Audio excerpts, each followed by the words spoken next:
자, 이제 모델의 동작 원리에 대해서 한번 이야기를 해보도록 하겠습니다. 이전에는 저희가 대부분 데이터가 어떻게 표현이 되는지, 이런 내용들을 벡터랑 연관 지어서 보는 과정들을 쭉 봤는데, 이번에는 그렇게 정리한 데이터들을 우리가 어떻게 모델에 연산을 시키는지, 그러니까 모델에 어떻게 입력을 시켜서 분류를 하는지, 어떤 원리로 진행이 되는지를 한번 쭉 보도록 하겠습니다. 그래서, 저번과 마찬가지로 이제 다시 귀여운 고양이 사진을 하나 가지고서 진행을 해보도록 할 텐데, 이제 저희가 데이터 표현하는 거는 이미 배웠죠. 이 고양이들이 굉장히 높은 차원의 벡터 공간에 표현될 수 있다. 이런 내용들을 한번 봤었고, 이번에 할 건 어떤 거냐면, 이번엔 우리가 이제 분류 모델을 만든다고 생각을 해볼 겁니다. 그러니까 저 이미지를 입력을 했었을 때 저 이미지가 고양이인지 아닌지 이런 것들을 판별하는 모델을 우리가 분류 모델이라고 이야기를 하는데, 이 모델을 우리가 어떻게 만들 수 있을지, 어떤 방식으로 동작을 시켜서 사용할 수 있을지 이런 것들을 한번 보도록 할 텐데요. 그러면 일단 우리가 수행할 작업을 먼저 결정을 해야 됩니다.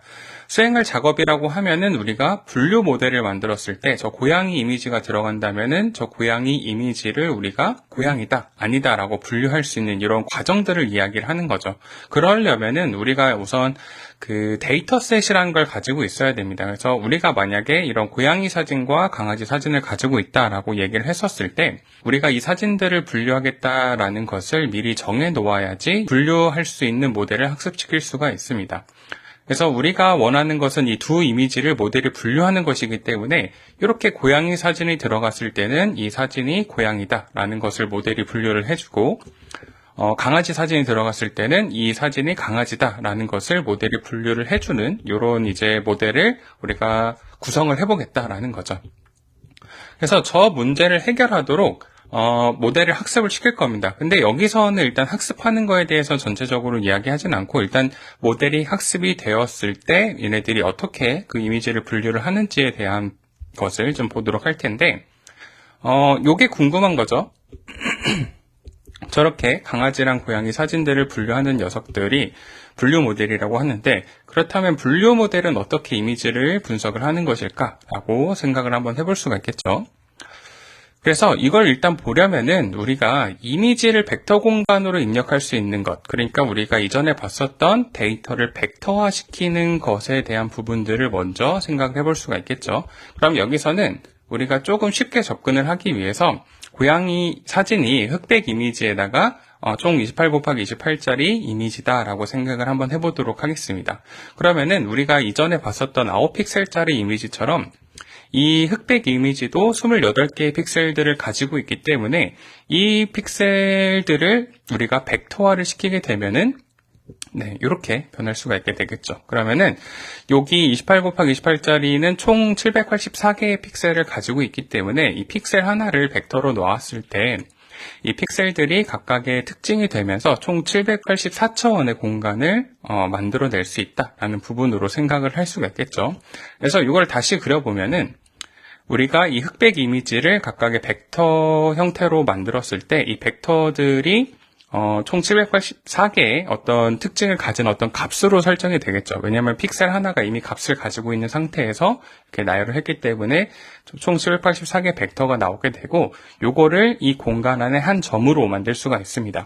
마찬가지로 강아지 사진에 있다라고 하면은 여기 또 다른 점이 되겠죠. 그래서 이런 식으로 우리가 가지고 있는 이미지가 총 여러 장이 있었을 때 걔네들을 이 공간 안에 한 장 한 장 올리게 되면은 이 한 점들로 이미지가 표현이 됩니다. 그래서 우리가 가지고 있는 흑백 이미지에 가로 세로 28픽셀을 가지고 있는 이미지들이 이런 식으로 이제 쭉 표현이 된다라고 볼 수가 있겠죠. 그러면은 일단 우리가 가진 데이터는 동일한 특징을 가지고 공간에 이제 임베딩이 된 거고, 임베딩이 된 상태에서 여기서 우리가 하나의 이미지, 그러니까 한 점이죠. 한 점씩 모델에 입력을 할 수 있다라고 생각해 주셔도 좋을 것 같습니다. 그래서 여기서 얘네들은 우리가 보기에는 한 점이지만 실제로 아까 보셨던 이미지가 한 점이 된 거기 때문에 그 데이터들의 특징들을 가지고 있을 거고, 이 특징들을 보고서 분류 모델이 얘가 고양이인지 강아지인지를 분류하도록 학습이 되었다라고 생각해 주시면 좋을 것 같습니다. 그렇다면 이 분류 모델이 어떻게 저 이미지들을 분류하는지에 대한 부분들을 한번 볼 텐데, 얘네들을 우리가 한번 뜯어보면은 일종의 그 레이어가 있습니다. 딥러닝 기준으로 먼저 말씀을 드리면은 이 레이어라는 것은 이제 가중치를 들고 있습니다. 그래서 우리가 원하는 대로 데이터들을 좀 가공하기 위해서 가중치라는 녀석을 이제 원본 데이터에 곱해주게 되는데 그 역할을 해주는 것들이 이 모델 내부의 레이어라는 가중치층이다 라고 생각해 주시면 됩니다. 그래서 이 녀석의 역할은 가중치를 이용해 데이터의 특징을 학습한다 라고 되어 있는데 이 특징을 학습한다라는 것 자체는 우리가 뒤쪽에서 딥러닝의 학습에 대해서 좀 자세히 보면은 좀 더 여러분들이 잘 이해하실 수 있지만 지금은 간단하게 원본 데이터랑 가중치가 곱해져서 요 녀석들을 우리가 학습을 함에 따라서 특징들을 가중치가 뽑아낼 수 있다 정도로 이해하고 넘어가 보도록 하겠습니다.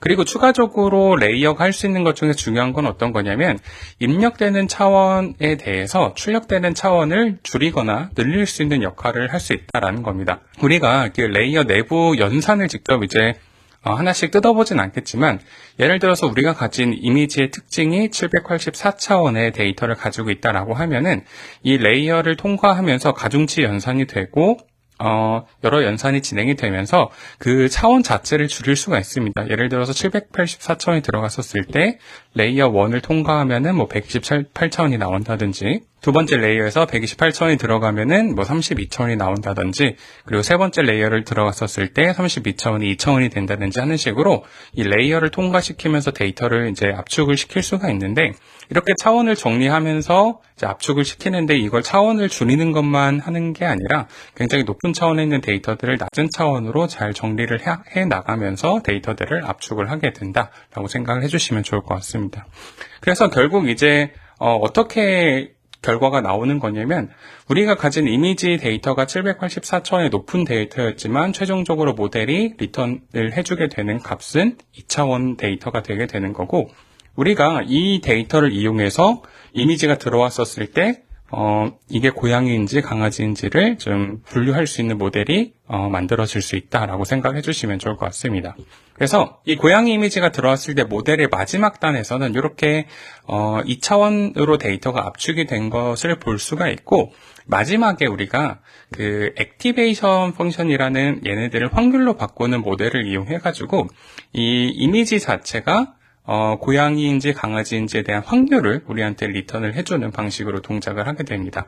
그래서 요걸 통과하고 나면은 분류 모델이 그 마지막 레이어 3번에서 나왔던 2차원 데이터들을 확률로 바꿔서 우리가 이제 이렇게 보듯이 이 고양이 이미지가 들어갔었을 때 고양이일 확률이 87%, 강아지일 확률이 13% 이런 식으로 우리한테 분류 확률 같은 걸 알려줄 수 있게 된다라고 생각을 해주시면 좋을 것 같습니다.